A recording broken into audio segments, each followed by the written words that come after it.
नमस्कार, मैं प्रिया गुप्ता। आप देख रहे हैं नेशन नाउ समाचार। आइए रुक करते हैं यूपी की कुछ खास खबरों की ओर। लखनऊ में आज इंदिरा गांधी प्रतिष्ठान में भव्य छात्रवृत्ति वितरण समारोह आयोजित किया गया। मुख्यमंत्री योगी आदित्यनाथ समारोह में शामिल हुए और 4 लाख से अधिक लाभार्थियों को छात्रवृत्ति वितरित की। ये पहल छात्रों की पढ़ाई और उज्जवल भविष्य के निर्माण में सहायक साबित होगी। छात्रों में खुशी और उत्साह का माहौल देखने को मिला। शारदीय नवरात्र के 5वें दिन विंध्याचल धाम में भक्तों का उमड़ता हुजूम देखने को मिला। सुबह से ही श्रद्धालुओं की कतारें धाम में लग गई। माता के भव्य दर्शन के लिए दूर दूर से लोग आए थे। जैसे ही पहाड़ा वाली के जयकारों की आवाज गूंज उठी, पूरे धाम में भक्ति और उत्साह का माहौल बन गया। पीलीभीत में भाजपा प्रभारी राज्य मंत्री बलदेव सिंह ओलख ने बताया कि प्रधानमंत्री मोदी के निर्देश पर देश भर में जीएसटी दरों में बड़ा बदलाव लागू हो चुका है। अब रोजमर्रा की चीजें जैसे दूध, साबुन, शैम्पू और बच्चों की सामग्री पूरी तरह जीएसटी मुक्त रहेगी। लग्जरी वस्तुएं अब 40% स्लैब में शामिल की गई हैं। प्रधानमंत्री जी ने इस बात का भी ध्यान रखते हुए किसानों के लिए ट्रैक्टर, टायर, कीटनाशक, सिंचाई और सामान जो किसान को उपलब्ध होता है, मशीनरी का उपकरण घटाकर 5% कर दिया गया। कार और बाइक पर जीएसटी 28% से घटाकर 18% और 10% की राहत दी गई है। यह सब मिलकर करोड़ों परिवारों की जेब में सीधी बचत की पहुंचाएंगे। उन्होंने भारत की लग्जरी कार और यार्ड किस्मों जैसी वस्तुओं पर 40% से विशेष स्लैब में तंबाकू, पान मसाला उच्च कर दर तब तक जारी रहेगी जब तक कि मुआवजा से ऋण पूरी तरह चुकता नहीं हो। इसका सीधा असर होगा, आम आदमी पर बोझ घटेगा और गैर जरूरी उपयोग पर कर बढ़ेगा। एमएसएमई के लिए 3 दिन में ऑटो अप्रूवल में रजिस्ट्रेशन कर दिया गया है और देश ने दिनांक 22 सितंबर 2025 को व्यापारी, महिलाओं और किसानों ने दिवाली से पहले जीएसटी का रिफॉर्म को बचत उत्सव के रूप में मनाया है। पीलीभीत में पुलिस ने अंतर्राज्यीय साइबर ठगी के आरोपी को गिरफ्तार किया है। आरोपी के पास से 50,000, 2 मोबाइल, 3 फर्जी Aadhaar card, bank passbook, cheque bank, ATM card और सिम बरामद हुए। आरोपी के खिलाफ गंभीर धाराओं में मुकदमा दर्ज कर उसे जेल भेज दिया गया। पीलीभीत के आयुक्त उत्तर प्रदेश के निर्देश पर जिला प्रशासन और पुलिस की संयुक्त टीम ने थाना माधो टंडा क्षेत्र में एक बड़ी कार्रवाई की। टीम ने छापेमारी के दौरान 80 किलोग्राम लहर नष्ट किया और 45 लीटर अवैध शराब बरामद की। प्रशासन ने बताया कि ये कार्रवाई अवैध शराब और नशे की सामग्री पर सख्त नजर रखने के उद्देश्य से की गई।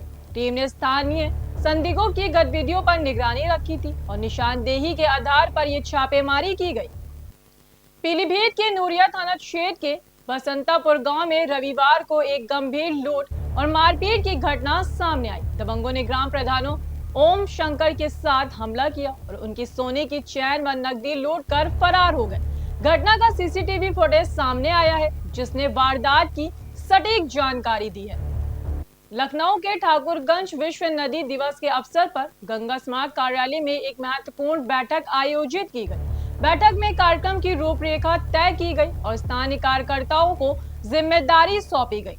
नदी संरक्षण, स्वच्छता, जागरूकता विशेष ध्यान दिया जाएगा। सभी कार्यकर्ता अपनी जिम्मेदारियों के प्रति सजग और सक्रिय रहेंगे।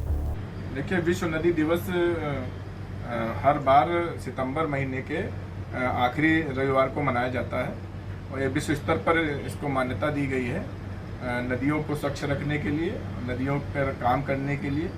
तो विश्व नदी दिवस के अवसर पर हम लोग हर बार माँ गंगा आरती, गोमती आरती या जितनी नदियाँ हैं, गंगा समग्र के तत्वावधान में यह कार्यक्रम होता है। इस बार हम लोग गंगा समग्र और आदि गंगा गोमती आराधना मंच आगम के संयुक्त तत्वावधान में कार्यक्रम कर रहे हैं और इसमें हम लोग एक आरती का आयोजन करेंगे। बड़ी आरती राजाजीपुरम में दुर्गा पूजा पंडाल में हम लोग कर रहे हैं। वहाँ पर हम बहुत सारे लोगों को सम्मानित करेंगे जो गंगा जी के लिए, गोमती जी के लिए काम करना चाहते हैं, जो कर रहे हैं। इसके अलावा हम गंगा भूषण सम्मान दे रहे हैं। जिन लोगों ने गंगा जी के लिए, गोमती जी के लिए कार्य किया, उन लोगों को हम लोग सम्मानित करेंगे। बड़े स्तर पर ये कार्यक्रम होगा, बृहद कार्यक्रम है। सांस्कृतिक कार्यक्रम करते हुए बहुत सारे सांस्कृतिक कार्यक्रम भी वहाँ होंगे। और जैसे कि आपने देखा होगा दशाश्वमेध घाट पर बनारस में हरिद्वार में जिस तरीके से आरती होती है, उसी तरीके से गोमती जी की एक बढ़िया सी आरती वहाँ पर देखने को मिलेगी, गंगा जी की आरती देखने को मिलेगी। लोगों का बहुत उत्साहपूर्वक कार्यक्रम संपन्न होने वाला है। यही हम लोगों ने यहाँ भी योजना बनाई है। औरैया में पुलिस अधीक्षक अभिषेक भारती के नेतृत्व में तिरंगा मैदान में दंगा नियंत्रण मॉक ड्रिल आयोजित की गई। इस ड्रिल का उद्देश्य पुलिस बल की तैयारी और आपदा स्थिति में त्वरित प्रक्रिया सुनिश्चित करना था। पुलिस ने ड्रिल में आंसू गैस, पानी और लाठी चार्ज का अभ्यास किया। देखिए, त्योहारों का सीजन चल रहा है, अभी नवरात्र चल रहे हैं और आगामी त्योहार भी आने हैं। अभी दशहरा आना है, दिवाली आनी है, इसी के बीच में गांधी जयंती और शास्त्री जी की जयंती और वाल्मीकि जयंती और बहुत सारे ऐसे अन्य पर्व भी आने बाकी हैं। इसी के दृष्टिगत आज जनपद औरैया में यहाँ पे ओपन ग्राउंड में एक जो है राइट कंट्रोल ड्रिल का आयोजन किया गया था, जिसमें समस्त थानों से पुलिस बल को बुलाया गया था और यहाँ पे सिखलाए हुए तरीके से एक दंगा नियंत्रण जो ड्रिल उसका आयोजन किया गया, जिसमें जो है पुलिस बल ने बहुत अच्छा प्रदर्शन भी किया। इसी प्रकार से जो है लगातार यहाँ का जो पुलिस बल है, पुलिस लाइन में और थानों पे उसकी लगातार ट्रेनिंग दी जा रही है ताकि वो किसी भी उत्पन्न होने वाली कानून व्यवस्था से निपटने के लिए परिपक्व हो और अच्छे से प्रदर्शन कर सके।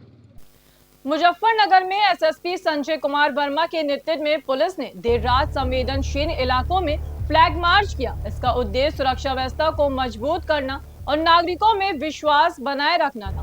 फ्लैग मार्च के दौरान पुलिस ने नगर कोतवाली और ईदगाह चौकी सहित अन्य संवेदनशील क्षेत्रों में पेट्रोलिंग की। देखिए, पुलिस देर रात हो चाहे सुबह हो शाम हो, आपको अक्सर हम लोग पेट्रोलिंग और गश्त करते रहते हैं, लेकिन मैं इतना जरूर कहूँगा कि मिशन शक्ति फेज 5 चल रहा है। साथ ही साथ कभी कभी ये सूचना रहती है कि कुछ गैंग जो होते हैं, आपराधिक गैंग जो है आसपास के राज्यों से जिलों से सक्रिय हो जाते हैं। तो उस परिदृश्य में जो है आज ये निर्देश हुआ था और मेरे द्वारा भी इसका पालन किया जा रहा है और हमारी पूरी टीम है, एसपी सिटी है, सीओ सिटी है और इंस्पेक्टर सारे जो हमारे शहर के हैं, सारे लोग इसमें, कोतवाली है, चाहे वो सिविल लाइन्स है, खालापार है, सभी इसमें शामिल हैं। और मूलतः उद्देश्य है कि लोगों के बीच में एक कॉन्फिडेंस पैदा करना कि पुलिस सक्रिय है। जैसा कि आप देख भी रहे हैं, पुलिस काफ़ी सक्रिय है।